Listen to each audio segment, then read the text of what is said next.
Hey guys, Dr. Scott again. Sorry, I had to put this into two videos. If you missed the first part, find it on the page of the video.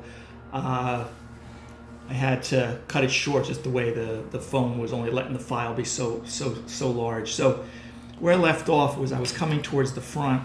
Okay, remember we have the alveolar process of the maxilla, vomer, nasal bone, infraorbital ridge, which is on the maxilla, supraorbital ridge is on the frontal bone.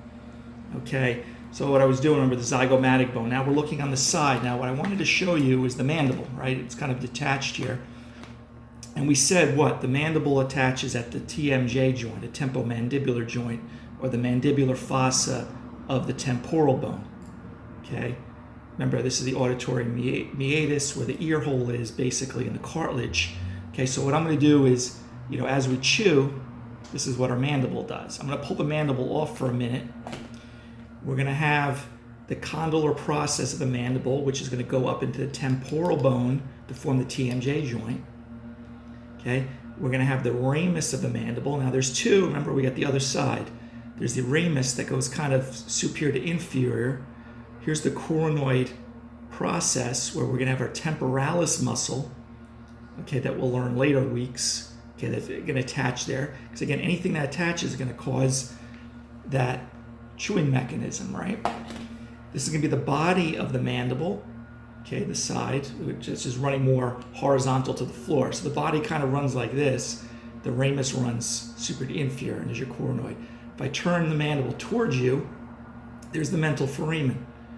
Okay, there's nerves. Remember, foraмен's fancy term for hole. You're going to have artery, nerve, vein, okay, running through there, supplying. This is where boxers get punched and it kind of short circuits the nervous system back to the brain and they get knocked out.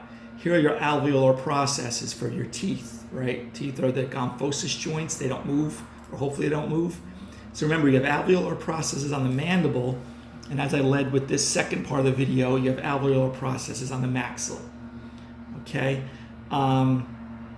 So I think, with this video and the other video, I covered most everything that's on the cranium. Again, I'm doing this again as a reminder that since we're not meeting in class, there's a certain degree of show and tell that I'm not going to be able to communicate to you, but hopefully these videos will help. Okay, so take a look at these a few times. If you can get your hand on a skull, do that.